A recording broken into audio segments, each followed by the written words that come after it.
Mrs. Dorn, can you hear me? Do you have any awareness of where you are?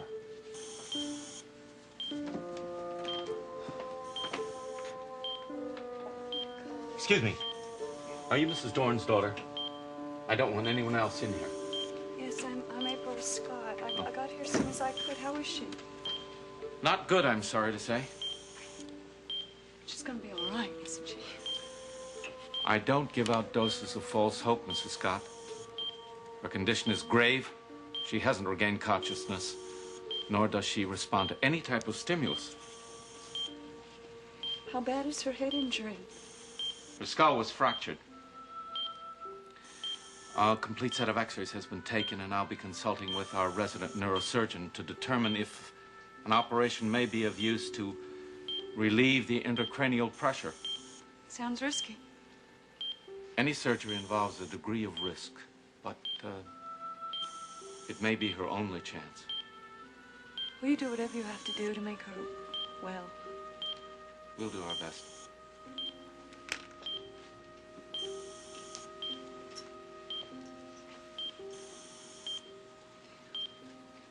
Margo? It's me, April. I'm here, okay? And I'll be here for as long as you need me. Doctor here says you got a bad bump on your noggin. But you're gonna be all right. I believe that. You have to too. Mrs. Scott, she can't hear you, you know. Doesn't matter. Excuse me.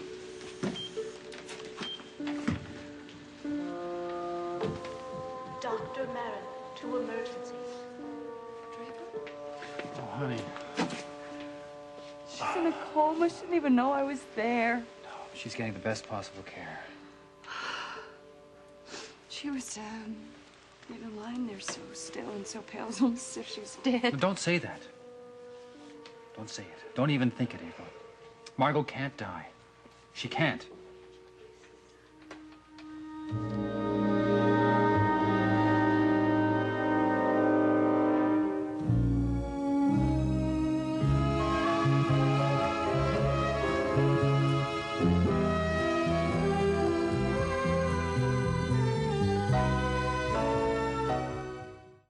Draper, the way you said that about Margo not being able to die, you weren't just saying that to reassure me, were you? No, honey, why would you think that? I don't know. Look, I'm gonna be happy when Margo comes out of this. Then she'll be able to tell everybody exactly what happened. We all want to know that, don't we?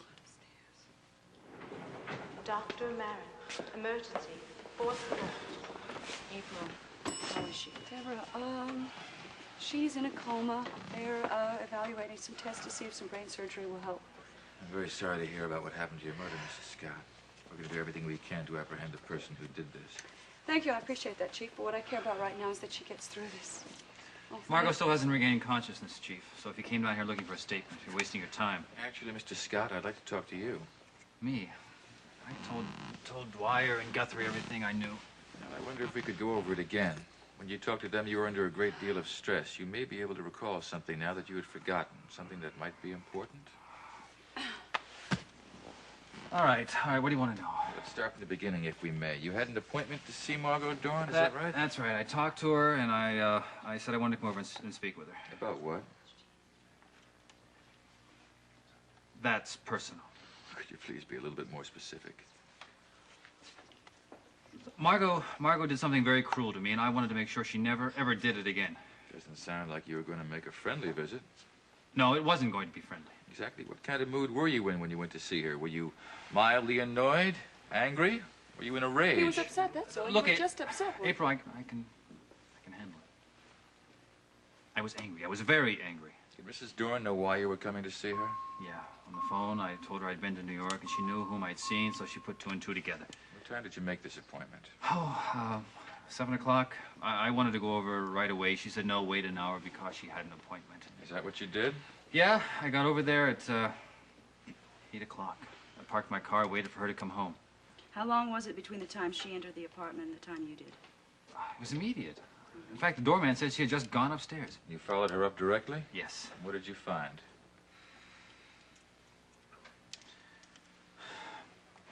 Found Margo on the floor, with the blood-stained poker lying next to her.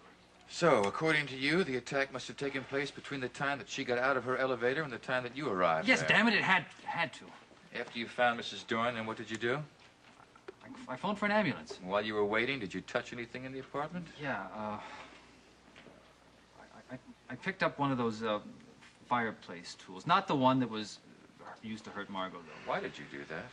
Because when I was on the phone, after I got off the phone, I heard a noise out on the terrace. So I went to check it out, and I used the poker to defend myself, protect myself. You didn't need to use it, though, did you? Dr. No. Posner, No, please report to the whole place was cardiac empty. care unit. It was empty. Well, thank you very much, Mrs. Scott. That'll be all for now.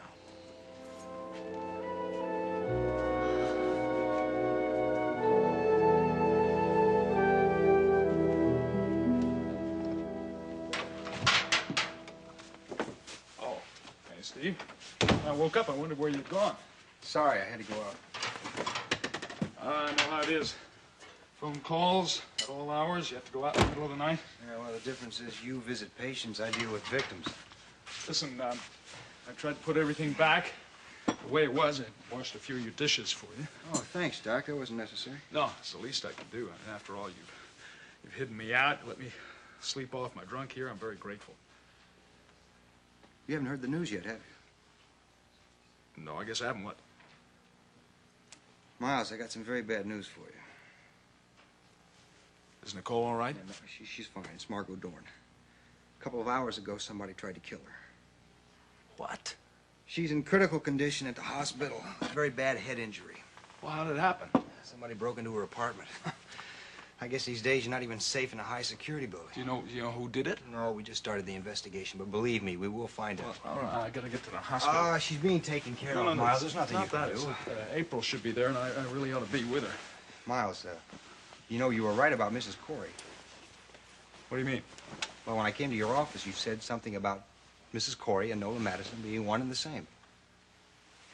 Oh, I must have really been out of it. I don't remember telling you about that. Yeah, well, I thought it was a lot of nonsense, too, until I saw the movie Mansion of the Damned. But then it all made sense. Well, just keep Deborah away from her, will you? All right. I gotta get going. Say hello to April for me. Now what? Hello. Steve, hi, it's Deborah. I'm at the hospital. There's been no change in Margo Dorn's condition. I don't know whether that's good news or bad. What condition are you in? Me, I'm beat. I'm ready to go to bed. Yeah, I don't blame you. Been through a long day, huh? Yeah. Is April there? Yeah, April's here, and so is Draper. Chief Mallory, too. I suppose you've heard Draper's story about what happened. Yeah, some of it. I still don't know why he was visiting his mother-in-law. I gather it wasn't a very happy occasion. No, it didn't start out happy or end that way either. Steve, I am very worried about this. Really? Well, listen, all right, I'm on my way down there now. No, you can't do that. You're exhausted. I know you shouldn't. It's all right. I'll be right down. Good for you. Good cop. See you later. All right, Detective. I'm willing to listen to any and all theories on this case. Well, at the moment, I don't have any. It's too early. Is it? It is for me. The only thing I feel sure about is who didn't do it. That's Draper Scott.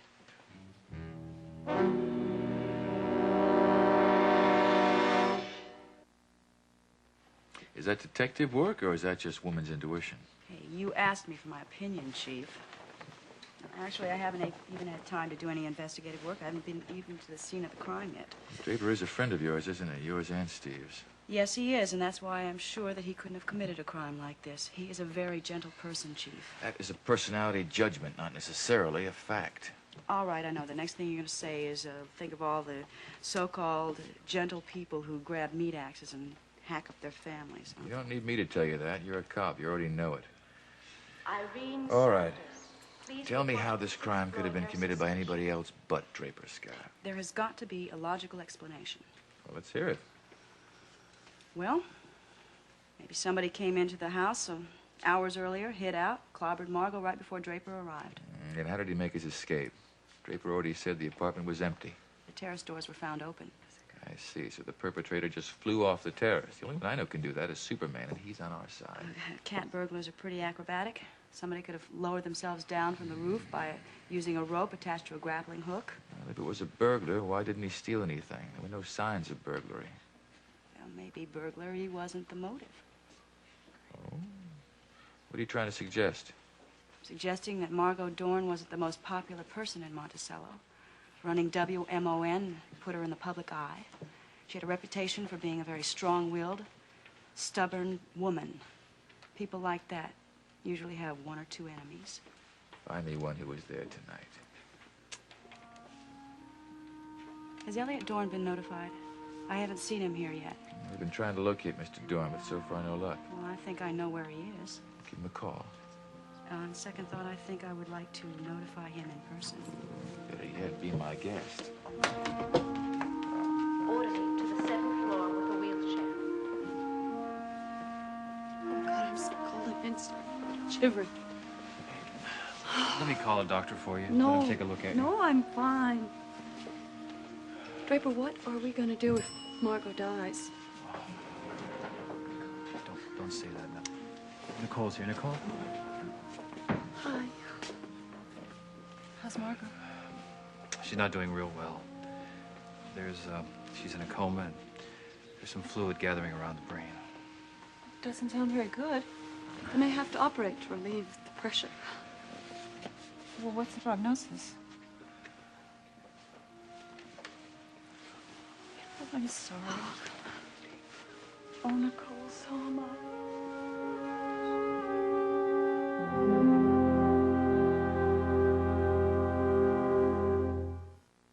You know, when I got over there, then I saw Margo lying on the floor. I forgot what it was that I went over there for in the first place.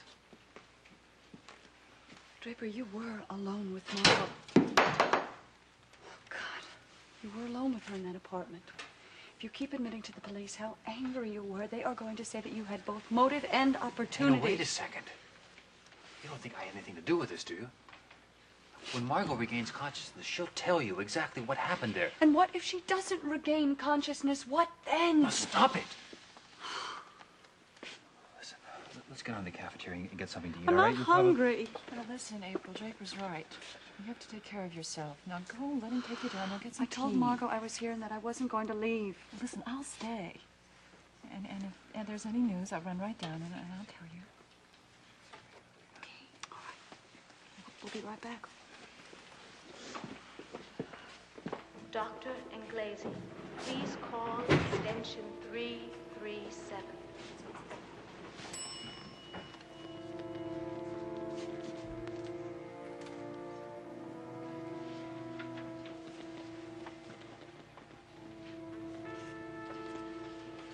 I thought I'd be finding you here. Derek. I know how close you are to the Scotts. How is April? I don't want to think how she's going to feel if Margo dies. How's Draper holding up to this? He's very concerned. Tell me, just what was Draper's relationship with Margo? Did they get along? Did he make a lot of mother-in-law jokes behind her back? Why are you asking me? Well, I always try to find out some background on the relatives of any violent crime victim, and in this case, he was the one who found her. I can't tell you anything, Derek. Well, you were a good friend of April's and Draper's, and you worked with Margo. Certainly you must know the kind of vibes that were going on between the two of them. Derek, this isn't the time for third degree. Is there any reason that you're avoiding this subject? Is there something you don't want me to know? I have a lot on my mind. Nicole, this is a very important question.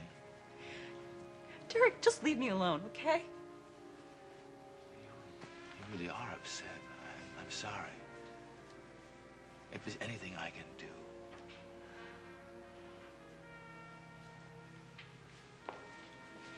Listen, thanks a lot, okay? I appreciate it.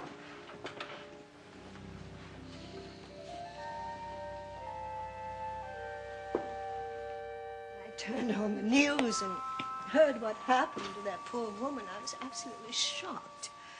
You hear about these things taking place all the time, but when it's someone you know... Exactly how well did you know Mrs. Dorn? Actually, we only met a couple of times, all in relation to that party that Margo gave to celebrate the beginning of Mansion of the Damned, the production. She seemed like a lovely woman. Owen was her friend, you know. They go back lots of years. So you're saying that you don't know anybody who was her enemy or anyone who would like to do her any harm? Oh, heavens, no. Well, I was hoping to talk to Elliott. Do you know when he'll be around? Elliott? Elliott Dorn. You do know him? Oh, yes, of course. Well, I should hope so, since he is living here. How did you know? What is Owen trying to do? Hone his skills as a gossip columnist? He had to be the source of that information. Elliott is still married to Margo. I have a few questions for him, too. Oh. Well, aren't you going to grill me? Don't you want to know my whereabouts when the dastardly deed was committed? Well, it's very kind of you to offer the information, Mrs. Madison, but in your case, it's not necessary. Oh, really? I know exactly where you were, Mrs. Madison. Lola, I'm home. Deborah, how's my watch? Oh, so you know about it? I heard about it on the car radio. I couldn't believe it. Oh, look, you look as if you could use a drink. Huh? Certainly could. She's still alive, isn't she? They didn't send you over here to tell me. As far as I know, she's still in a coma. Don't know how long that's going to last, though. Even though Margo and I were separated, I still had a great deal of affection for her. Mm-hmm. Well, if you cared so much, why didn't you go straight to the hospital? I came back to see Nola. Wanted her to come with me. I value her support. I see. Where were you tonight, about 8 o'clock, Elliott? You must be joking. You're not implying that I had a hand in this. Where were you? Listen, is this an official question? I can take you down to headquarters and make it so. Sorry, I'm a bit overwrought. I was at the movies. There are a lot of movies in Monticello. Would you care to be more specific? Sure. In the downtown area. Riverside, I think. What did you see? That's an awful movie. Practically put me to sleep. Did it have a name? Yeah, well, I guess even awful movies should have names, shouldn't they? I don't know. I came in the middle. I left in the middle. I didn't bother to wait for the credits. And what did you do after the movie? I went into a bar for a nightcap. Did the bar have a name? The bar had a flashing neon sign, which I saw. I went in. It wasn't the kind of place that required reservations, if you know what I mean. It's too bad you don't seem to remember very much about what happened tonight, Elliott. Well, I apologize for my lack of attention to detail, Detective. I wasn't aware that I was going to be a suspect. Well, actors have notoriously bad memories. I can vouch for that. Is there anybody who can verify what you've just told me? I was alone. I see. Well, I'll make a note of that in my report. And if any details happen to come back to you, I'd appreciate you calling me, letting me know. You know, I have a theory of what happened at the penthouse. You do? It must have been the work of some vicious burglar. You know, Margo kept a lot of jewelry around. I've often told her that it would make a tempting target. Well, we're still checking, but it seems right now nothing's been missing. I see. So, I guess we'll find the truth out soon enough, as soon as Margo regains consciousness.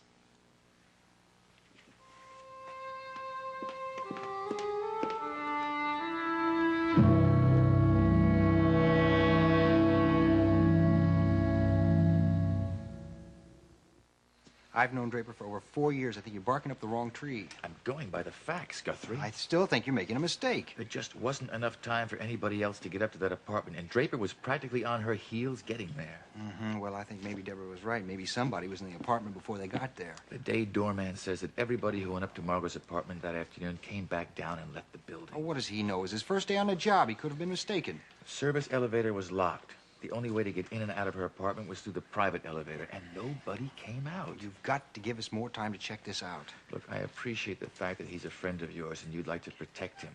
But even he admits that when he went up to see her, he was in anything but a pleasant mood. I think you're moving in too soon.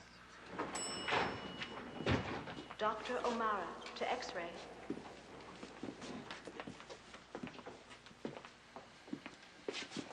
Chief, Steve, any leads? I'm afraid, Mr. Scott, I'm going to be asking you to come down to headquarters soon.